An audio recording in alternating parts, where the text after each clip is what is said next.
जय श्री राम कह के पहुंचकर भरत अपने भाई शत्रुघ्न के साथ आनंदपूर्वक अपने दिन व्यतीत करने लगे। भरत के मामा अश्वपति उनसे उतना ही प्रेम करते थे जितना कि उनके पिता राजा दशरथ। मामा के इस स्नेह के कारण उन्हें यही लगता था मानो वे ननिहाल में न होकर अयोध्या में हों। इतने पर भी उन्हें समय समय पर अपने पिता का स्मरण आता था और वे उनके दर्शनों के लिए आतुर हो उठते थे। राजा दशरथ की भी यही दशा थी। यद्यपि राम और लक्ष्मण उनके पास रहते हुए सदैव उनकी सेवा में संलग्न रहते थे, फिर भी वे भरत और शत्रुघ्न से मिलने के लिए अनेक बार व्याकुल हो उठते थे। समय व्यतीत होने के साथ राम के सद्गुणों का निरंतर विस्तार होते जा रहा था। राजकाज से समय निकालकर आध्यात्मिक स्वाध्याय करते थे।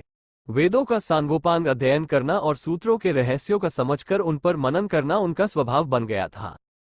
दुखियों पर दया और दुष्टों का दमन करने के लिए सदैव तत्पर रहते थे। वे जितने दयालु थे, उससे भी कई गुना कठोर वे दुष्टों को दंड देने में थे।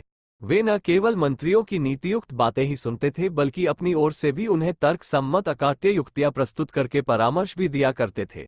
अनेक युद्धों में उन्होंने सेनापति का दायित्व संभालकर दुर्धर्ष शत्रुओं को अपने पराक्रम से परास्त किया था। जिस स्थान में भी वे भ्रमण और देशाटन के लिए गए, वहां के प्रचलित रीति रिवाजों, सांस्कृतिक धारणाओं का अध्ययन किया, उन्हें समझा और उनको यथोचित सम्मान दिया। उनके क्रियाकलाप ऐसे थे कि लोगों को विश्वास हो गया कि रामचंद्र जी क्षमा में पृथ्वी के समान, बुद्धि विवेक में बृहस्पति के समान और शक्ति में साक्षात देवताओं के अधिपति इंद्र के समान है। न केवल प्रजा वरन स्वयं राजा दशरथ के मस्तिष्क में ये बात स्थापित हो गई थी कि जब भी राम अयोध्या के सिंहासन को सुशोभित करेंगे, उनका राज्य अपूर्व सुखदायक होगा और वे अपने समय के सर्वाधिक योग्य एवं आदर्श नरेश सिद्ध होंगे। राजा दशरथ अब शीघ्रातिशीघ्र राम का राज्याभिषेक कर देना चाहते थे।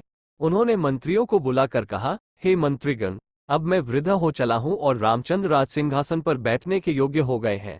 मेरी प्रबल इच्छा है कि शीघ्रातिशीघ्र राम का अभिषेक कर दूं। अपने इस विचार पर आप लोगों की सम्मति लेने के लिए ही मैंने आप लोगों को यहाँ पर बुलाया है। कृपया आप सभी अपनी सम्मति दीजिए। राजा दशरथ के इस प्रस्ताव को सभी मंत्रियों ने प्रसन्नतापूर्वक स्वीकार किया। शीघ्र ही राज्य भर में राजतिलक की तिथि की घोषणा कर दी गई और देश देशांतर के राजाओं को इस शुभ उत्सव में सम्मिलित होने के लिए निमंत्रण पत्र भिजवा दिए गए। थोड़े ही दिनों में देश देश के राजा महाराजा, वनवासी ऋषि मुनि, अनेक प्रदेश के विद्वान तथा दर्शकगण इस अनुपम उत्सव में भाग लेने के लिए अयोध्या में आकर एकत्रित हो गए। आए हुए सभी अतिथियों का यथोचित स्वागत सत्कार हुआ तथा समस्त सुविधाओं के साथ उनके ठहरने की व्यवस्था कर दी गई। निमंत्रण भेजने का कार्य की उतावली में मंत्रीगण मिथिलापुरी और महाराज कैकेयी के पास निमंत्रण भेजना ही भूल गए। राजतिलक के केवल 2 दिवस पूर्व ही मंत्रियों को इसका ध्यान आया।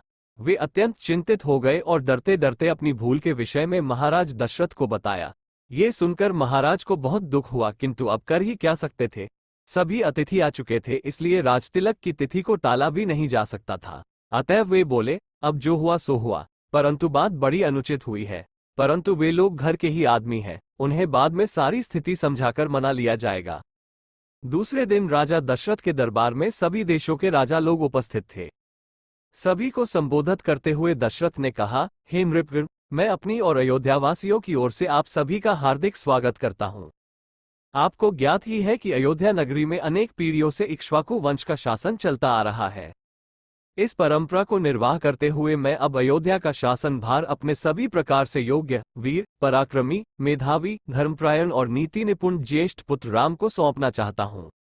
अपने शासन काल में मैंने अपनी प्रजा को हर प्रकार से सुखी और संपन्न बनाने का प्रयास किया है।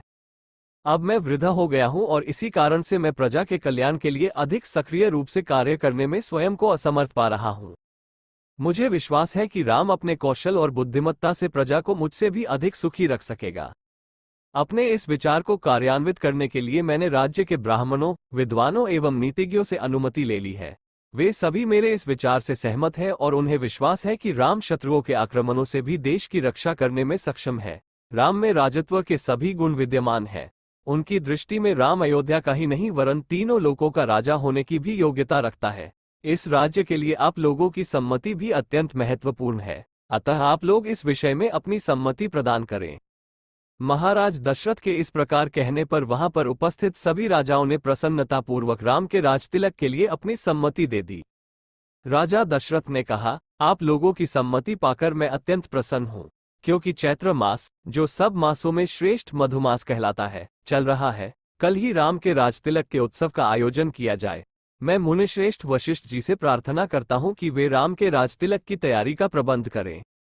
राजा दशरथ की प्रार्थना को स्वीकार करके राजगुरु वशिष्ठ जी ने संबंधित अधिकारियों को आज्ञा दी कि वे यथाशीघ्र स्वर्ण, रजत, उज्ज्वल माणिक्य, सुगंधित औषधियों, श्वेत सुगंधियुक्त मालाओं, लाजा, घृत, मधु, उत्तम वस्त्रादि एकत्रित करने का प्रबंध करें।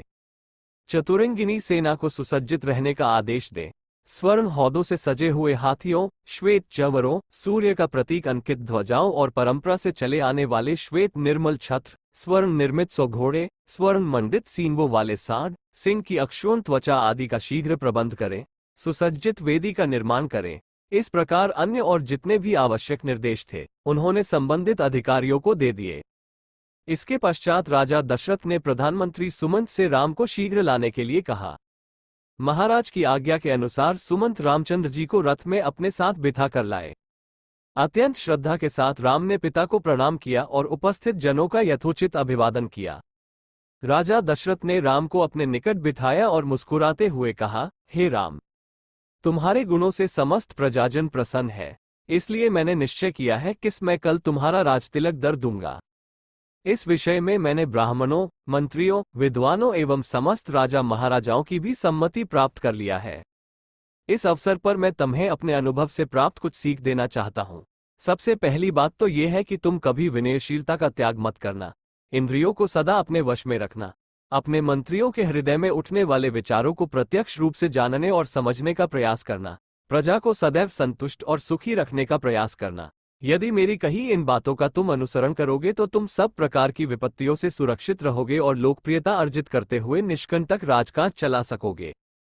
ये सिद्धांत की बात है कि जो राजा अपनी प्रजा को प्रसन्न और सुखी रखने के लिए सदैव प्रयत्नशील रहता है, उसका संसार में कोई शत्रु नहीं होता। यदि कोई व्यक्ति स्वार्थवश उसका अनिष्ट करना भी चाहे तो भी वह अपने उद्देश्य में सफलता नहीं प्राप्त कर सकता, क्योंकि ऐसे राजा को अपनी प्रजा एवं मित्रों का हार्दिक समर्थन प्राप्त होता है।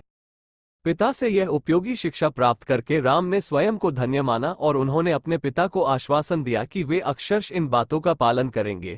दास दासियों ने राजा के मुख से राम का राजतिलक करने की बात सुनी तो वे प्रसन्नता से उछलते हुए महारानी कौशल्या के पास जाकर उन्हें ये शुभ संवाद सुनाया, जिसे सुनकर उनका रोम रोम पुलकित हो गया।